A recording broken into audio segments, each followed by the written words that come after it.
अस्सलाम वालेकुम। मेरे सोशल मीडिया चैनल पर आप मुझे देख रहे हैं, सलीम अवान हूँ मैं। आप यूट्यूब पर और फेसबुक पर दोनों पर मेरी वीडियोस आप देखते हैं।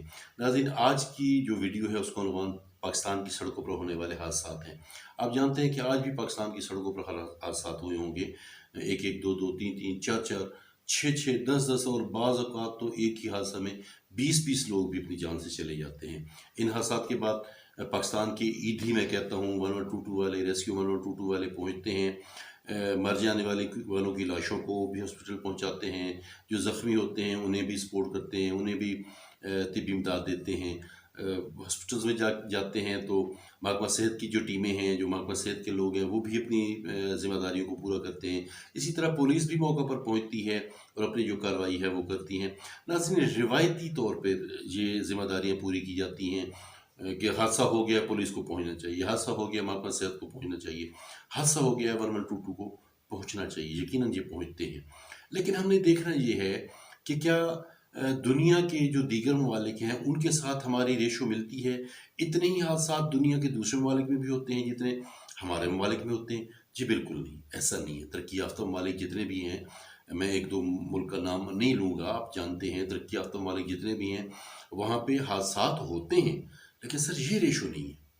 लेकिन आप देखें कि जिस तरीके से पाकिस्तान की आबादी बढ़ी है, उसी तनासब से पाकिस्तान में ट्रैफिक भी बढ़ी है, गाड़ियाँ बढ़ी हैं। मुझे वो बानो कुद्सिया साहिबा की वो बात याद आ रही है कि एक दफ़ा उनका इंटरव्यू चल रहा था। उन्होंने कहा कि जब से बैंक ने लीज़ पर गाड़ियाँ देनी शुरू की हैं, सड़कों पर गाड़ियाँ तो ज़्यादा आ गई हैं, बहुत ज़्यादा आ गई। तो क्या आपने अपनी सड़कों को इस काबिल किया है? यकीनन नहीं। आपने सबसे पहले देखना है कि क्या आपकी सड़कें इस चीज़ की इजाज़त देती हैं कि ये जो इतनी भारी गाड़ियाँ दंदनाती फिर रही हैं, जो आपको अपने सवारियों को कन्विंस करती हैं कि हम 12 घंटों में 1500 किलोमीटर का सफ़र तय कर देते हैं, 1200 किलोमीटर का सफ़र तय कर देते हैं। फिर आप देखिए कि क्या हमारी सड़कें इस चीज़ की इजाज़त देती हैं कि आप ये करें? देखिए, हादसात को रोकने के लिए तो बहुत बड़ी मनसूबाबंदी की ज़रूरत होगी कि हमने क्या करना है। लेकिन फ़ौरी तौर पर अगर हम अपनी तेज़ रफ़्तार गाड़ियों को थोड़ी-सी रफ़्तार में लें, थोड़ी-सी हद में लें कि हमारे रोड्स जो हैं वो इस चीज़ के मतलब हामिल नहीं हैं, वो ये सब कुछ बर्दाश्त नहीं कर सकते। क्यों? आप रोडों को देखें तो किसी ने जोक भी बनाया कि पहले सड़कों पर गड्ढे होते थे, अब गड्ढों में सड़कें होती हैं। फर्स्ट ऑफ ऑल हमने 2 बातें करनी है कि हमने अपनी गाड़ियों की रफ़्तार जो है, उस वक़्त तक उनको हद रफ़्तार का पाबंद रखना है, जब तक हमारी सड़कें मुनासिब नहीं हो जाती। और दूसरा हमने ये करना है कि हमने अपनी सड़कों को, अपने महकमों को अलर्ट करना है और टूटी-फूटी सड़कों को मरम्मत करना है। सर, मुनासिब देखभाल से और मुसलसल देखभाल से सड़कों को इस काबिल किया जा सकता है कि हम मुनासिब महफूज़ सफ़र करें और अपनी जानों को बचा सकें। लंबी मनसूबाबंदी के लिए ये है कि फ़र्स्ट ऑफ ऑल तो हमें अपने तालीमी निज़ाम में बेहतरी लाना होगी और ट्रैफ़िक को पहली क्लास से ट्रैफ़िक को अपने निसाब में शामिल करना होगा। देखिए, 1122 से आप कभी भी कोई रिकॉर्ड निकलवाएँ ना, किसी भी मख़सूस टाइम का रिकॉर्ड निकलवा लें, भले किसी ज़िले का निकलवा लें या पूरे सूबे का निकलवा लें, तो आप उसमें देखें कि सबसे ज़्यादा रेशो जो है हादसात में, वो मोटरसाइकिल उसमें मुलविस होता है। मोटरसाइकिल से हादसा ज़्यादा होते हैं। वजह क्या है कि पिछले कुछ सालों में, शायद 8-10 सालों में, मोटरसाइकिल बहुत आम हुआ है पाकिस्तान की मार्केट में। सस्ती चीज़ है, चाइना से मोटरसाइकिल मतलब बन के आता रहा है, बन के आ रहा है।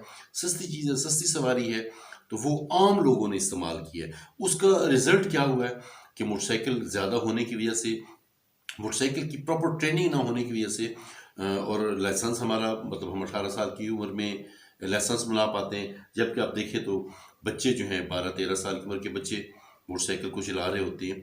तो ये मैं कहता हूँ कि अगर इस तरह से कर दिया जाए कि मोटरसाइकिल का लाइसेंस जो है वो 14-15 साल की उम्र में या 14-15 साल की उम्र से मोटरसाइकिल अलाउ कर देना चाहिए। जस्ट मोटरसाइकिल का जो लाइसेंस है वो 14-15 साल की उम्र में हो। लेकिन उससे पहले मैं ये कह रहा था कि पहली क्लास से हमें ट्रैफिक को अपने तालीमी निसाब का हिस्सा बनाना होगा। बाकायदा से अलग से आर्टिकल, अलग से बुक्स और अलग से पीरियड्स हों, मतलब क्लासेस में लेक्चर हों, रोज़ाना की बुनियाद पे ट्रैफिक के हमने सड़क को कैसे इस्तेमाल करना है, बच्चों को बताना है कि अगर आप पैदल हैं तो अपनी सड़क को कैसे क्रॉस करना है, अगर आप पैदल और सड़क के किनारे-किनारे चल रहे हैं तो किस तरीके से अपने सामने वाली गाड़ी को कह लें कि डील करना है, ट्रीट करना है, पीछे से आने वाली गाड़ी को किस तरीके से आपने डील करना है, ट्रीट करना है। आप मोटरसाइकिल पे हैं तो आपने किस तरीके से उसको मतलब मोटरसाइकिल को चलाना है, राइट लेफ्ट रास्ता देना लेना, ये सारी चीज़ें हमारे निसाब में शामिल होनी चाहिए। देन हमारा लाइसेंस 14 से 15 साल तक की उम्र में हम अपने बच्चे को बाकायदा तौर पे इजाज़त दें। बच्चे मोटरसाइकिल चला तो रहे हैं, मोटरसाइकिल का लाइसेंस 14-15 साल की उम्र में देना शुरू कर दें। और क्या करें कि 2 महीने, 3 महीने, 4 महीने जितनी भी अथॉरिटीज़ मुनासिब समझें, उस बच्चे की ट्रेनिंग हो और उस ट्रेनिंग की बिहाफ़ पे लाइसेंस जारी हो। आपके स्कूल से भी लाइसेंस जारी हो सकता है, आपके टीएमए से वो लाइसेंस जारी हो सकता है। ये मतलब जो भी आप मकामी इदारा समझें, बेहतर होगा कि स्कूल इंतज़ामिया जो है वो उसमें अब आप देख सकते हैं कि बच्चों को ट्रेनिंग कौन दे। जब लाइसेंस हम ज़िले की सतह पे जब लाइसेंस बन रहा होता है तो हर बंदा वहाँ पे जाके लाइसेंस नहीं बना सकता, ये मुश्किलात होती हैं। ट्रेनिंग के बाद 14-15 साल के बच्चे को जस्ट मोटरसाइकिल का लाइसेंस दिया गया। ये बात, इससे आगे जाके हम अपने रोड्स को देखें। देखिए ट्रैफिक इतनी ज़्यादा हो गई है और फिर शहरों में जो हमारी सड़कें हैं, उन सड़कों के साइडों पे हमारी शॉप्स होती हैं। आम तौर पे आप देखें ना, स्पेशली मैं कहता हूँ कि जो देही इलाके हैं, लाहौर की या फैसलाबाद की बात नहीं करूँ, वहाँ पे भी खैर ऐसी है कि सड़कों के किनारे शॉप्स बनी होती हैं। वहाँ पे रोड क्रॉस करने वाले, सड़कों से खरीदारी करने वाले सारे उस रश का हिस्सा बन जाते हैं और वहाँ पर हादसात होते हैं।